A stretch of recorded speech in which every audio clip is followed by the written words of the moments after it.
Welcome to Progressive Retail. I'm your host, Cory Mosley. Thanks for tuning in. We've got another great show planned for you today, including my interview with Urban Science's Josh Pope, plus my regular segments, Don't Be Ridiculous, Here's a Thought, and The Way I See It. Big data, small data, short data, tall data, gorgeous data, ugly data, forward data, backward data. We love data. The question always is, what do we do with all this data? What matters, what doesn't, and how can we get proactive and strategic with data versus looking at what happened after the fact?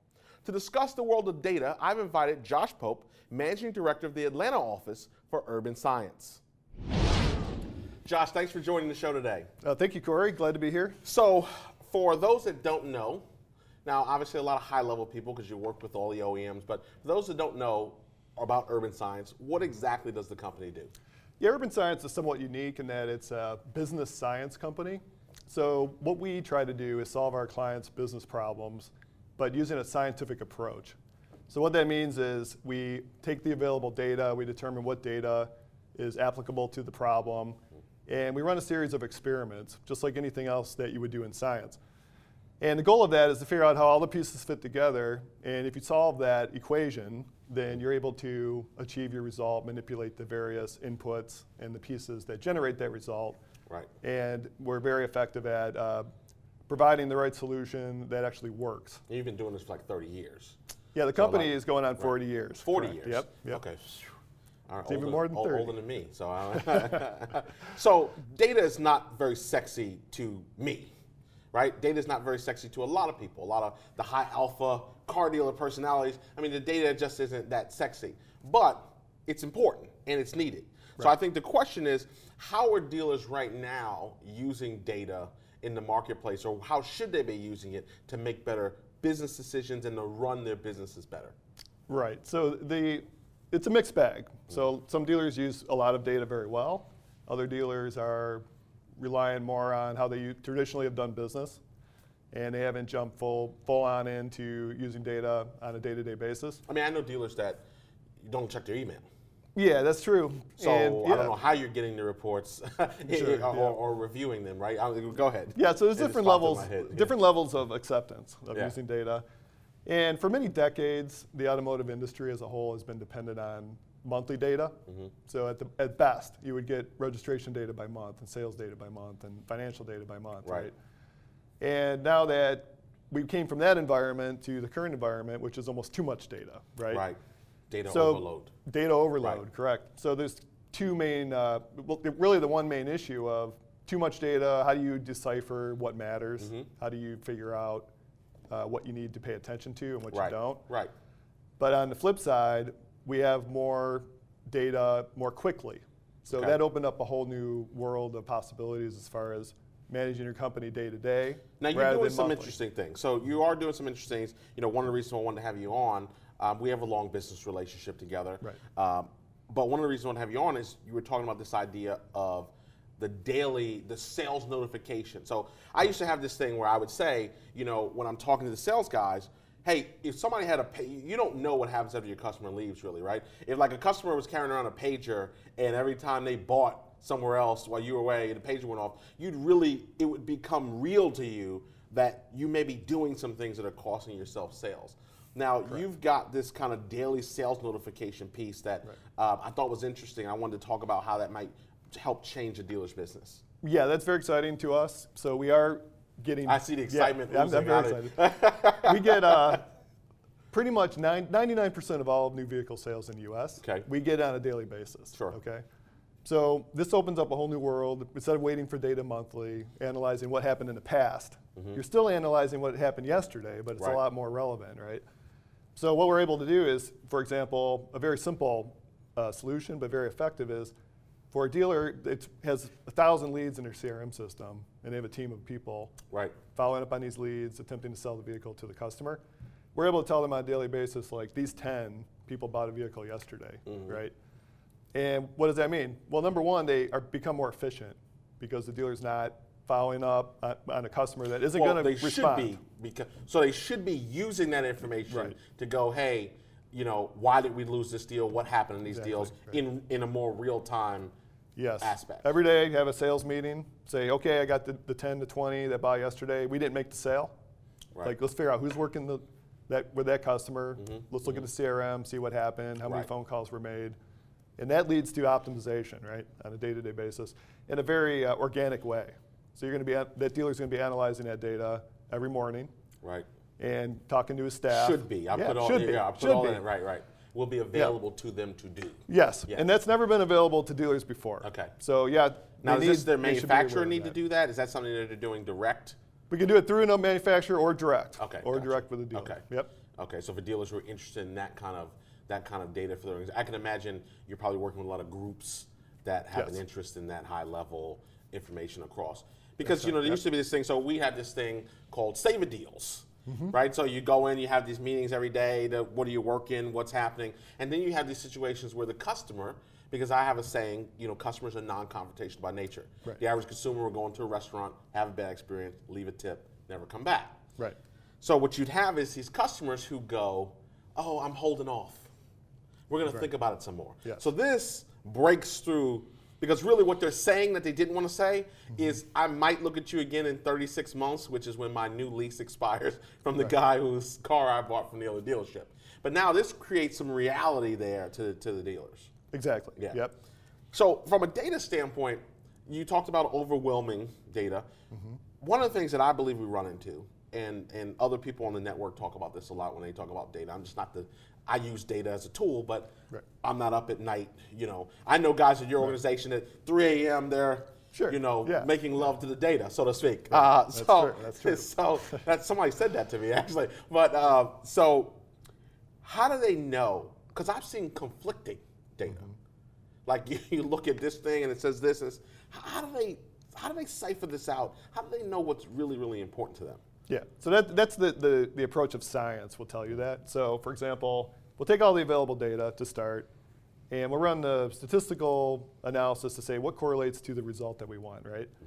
But then what you have to do is set up experiments, essentially, where we say, if you do this, we'll watch what happens. If you do that, we'll watch what happens, right? And what that does is it weeds out anything that doesn't seem to have an impact on the result you want.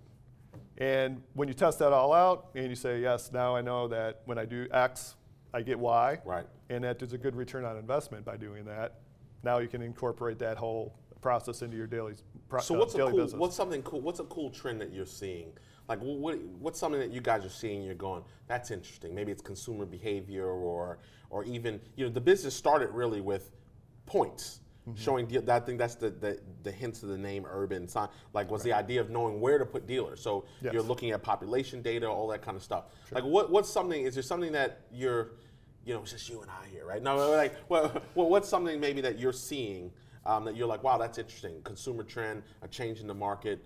What's something like that? I would say really that wasn't on the question list. Yeah, that wasn't on the question list. Well, what we're really excited about is finally understanding through the richness of the data now that's available through digital and through other means. Right. Exactly what happens at each stage of the sales process, right? From how do you generate a lead in the first place? That's your marketing, your advertising spend. Right. Is it focused in the right spot? Are you generating the traffic to your website?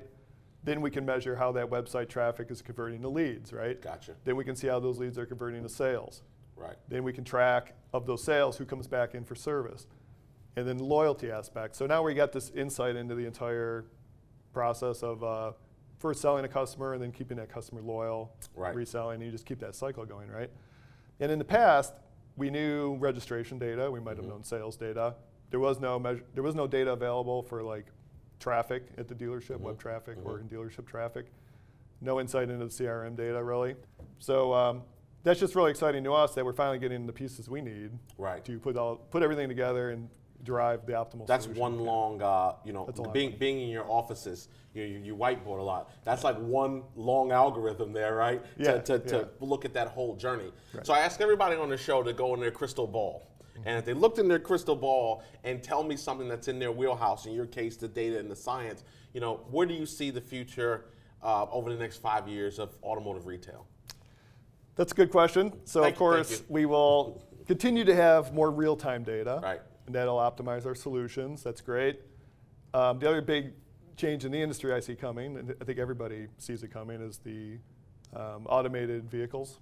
the driverless vehicles, right? Are you going to get one of those? Would you consider that? Well, once it's been tested, of course, it's safety tested and everything else. But if that actually becomes reality, and most of the vehicles become driverless, and that will change pretty much everything we know about the industry, right? So what we have been thinking about is, what does that mean to the dealership network? Right. How is that going to change this idea that people buy a vehicle based on convenience? They want a vehicle or a dealership near where they live, where they're going to operate the vehicle. Right. And if they're less concerned about that because maybe they're doing a ride share, how does that change that equation? Okay. So it's going to turn the industry maybe upside down. Right. And disruptive. It's very disruptive. Is the key phrase everyone loves to use. So of course the OEMs will still make the vehicles. Right. But it's more a question of how is the distribution network going to change, and how is the consumer's perception of how they like to buy vehicles going to change, right? That's going to be key. All right. I wasn't expecting that to yeah, I'm gonna save that for another episode. The self-driving car. Yeah. There's some people who could use it, and there's some. I guess it comes down with self-driving cars. It comes down to how they program the car to drive. Right. Exactly. There's definitely people you don't want driving the vehicles. Well, listen, I appreciate you coming on the show. It was great to have you as a guest. Thanks a lot, Josh. Thank you. Appreciate it. No problem. Now it's time for Don't Be Ridiculous, where the dealer remains anonymous, but the story must be shared. So here's the scenario. Within the last year, a member of my team was asked to visit a dealership and sit with the GM in a prominent metropolitan market.